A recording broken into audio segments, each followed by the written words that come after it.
for every bad day we've ever had. For God knows they could have been much, much worse. I don't need to say more than that, do I? My name is Kojo Yankson, and God's plan for me is always better than mine. Good morning, Ghana4. You're my help, my defender. You're my savior and my friend. By your grace I live and breathe to worship you. At the mention of your greatness.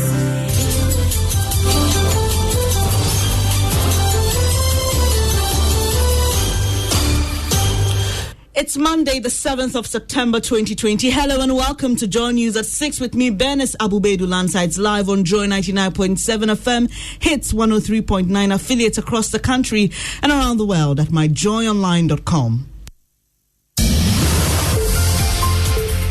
16 persons with severe COVID-19 infection in Ghana, 6 of them in critical condition, 3 on ventilators. COVID is real. Wear your mask and stay safe. Coming up this morning, 6 positive cases of COVID-19 recorded at the Kotoka International Airport since it was reopened to international traffic last week.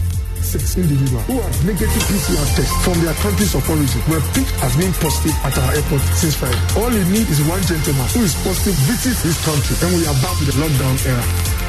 We'll bring you more on this. An opposition NDC officially outdoors its manifesto today, exactly 92 days to election day. We have more as we gather over 20 promises made by the party so far.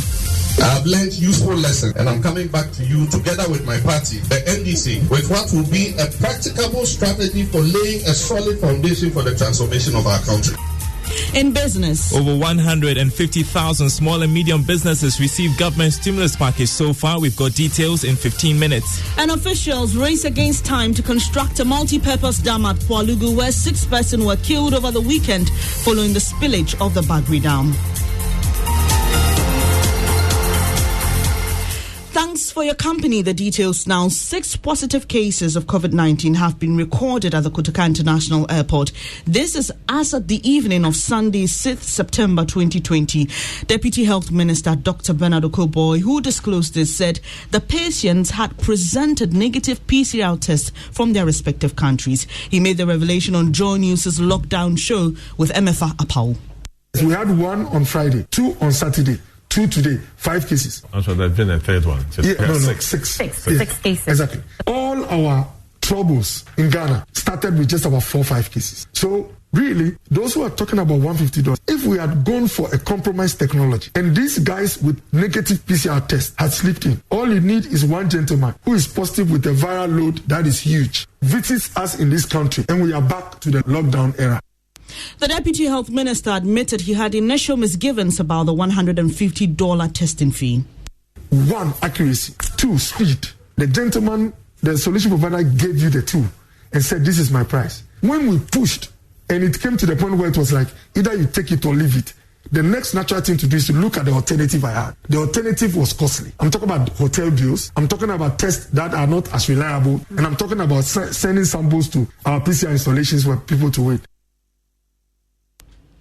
Meanwhile, international arrivals at the airport have increased from 200 on the first day to 641 on Sunday, 6th September 2020. That's according to Managing Director for the Ghana Airports Company Limited, Mr. Yao Kwakwa. In total, the first day we got about 200 people, but the numbers have been increasing to today. Then we are doing 641 people. So I should say that we are gradually creeping up the numbers of passengers arriving in the country. You heard Managing Director for the Ghana Airports Company Limited, Yao Kwakwa. Now, it's almost 6 months since Ghana recorded its first COVID-19 case, and while some have died from the virus, there are many others who've been made helpless. One such person is Mainsima. She's fled Accra to live in the central region town, Kisi, her hometown, because she's lost her job and finds it difficult to pay her rent. She virtually sleeps on an empty stomach every day. On Joy News Agenda today, correspondent Richard Kojonyako tells her story. I was teaching at the same time, doing some minor jobs that was earning me money to be able to take care of myself and then my child. Mainsima, not her real name, used to live and work happily in Accra. But this was before the arrival of COVID-19.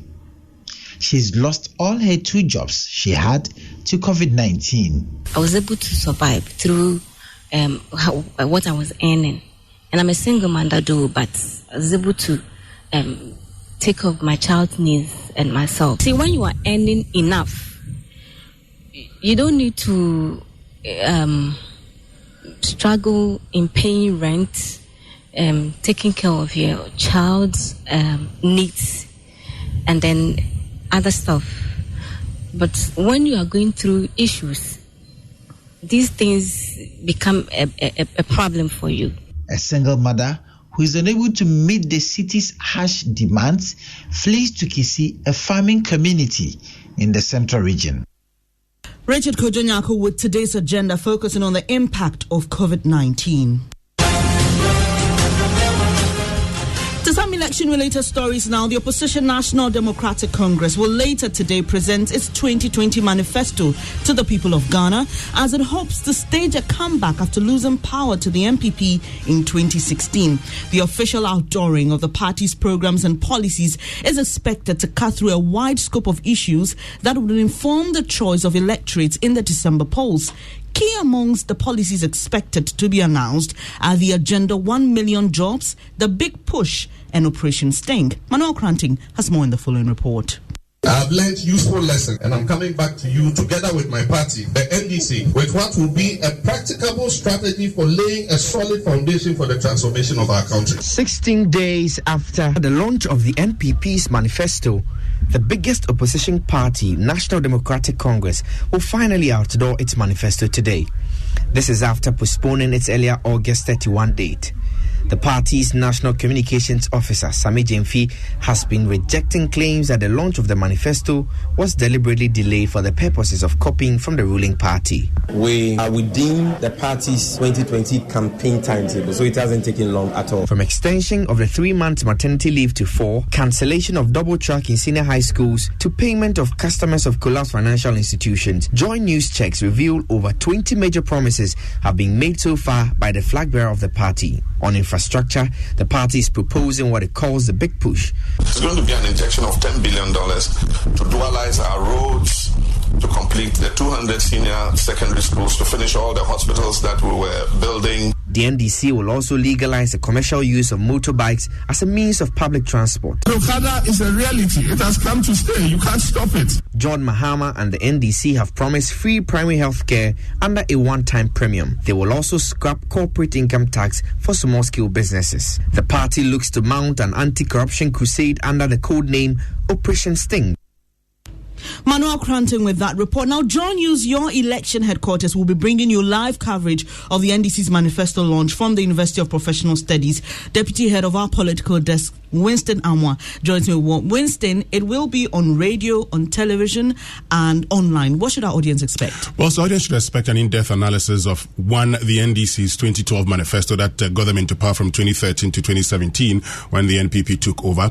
And they should also expect analysis of why the Greater Accra region, why the NDC is launching its manifesto in the Greater Accra region, and the stakes in the 2020 elections. All right, so do make it with us. Thank you very much, Winston. Away from that, officials of the Palugu Multi-Purpose Dam Project say constructors are on site to expedite work on the $993 million dam at Krugu in the northeast region. This comes at a flood caused by the spillage of the Bagri Dam killed 6 persons.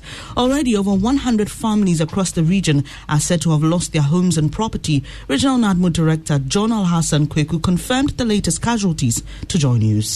You know, because their farmlands have been submerged in the water, so they tried to do that, and then only God knows what happened. That was yesterday. They discovered the dead bodies, and then they were accordingly buried. We has mobilized some items to support the affected victims. It's raining. I just came last night, and the items are still on the way. Northeast Regional NADMO Director John Alhassan Kweku there. Now, 20 years ago, he couldn't have been sure what the future holds. Today, he's one of the biggest products of Ghana's biggest media firms. Seth Kwame Boateng, a multi-award-winning journalist and documentary filmmaker with Joy News, first joined the multimedia group as a receptionist, yes, in a series of stories looking at Joy News' longest-serving journalist as part of our 25 years anniversary. My colleague Justice Bedu tells the Seth Kwame Boateng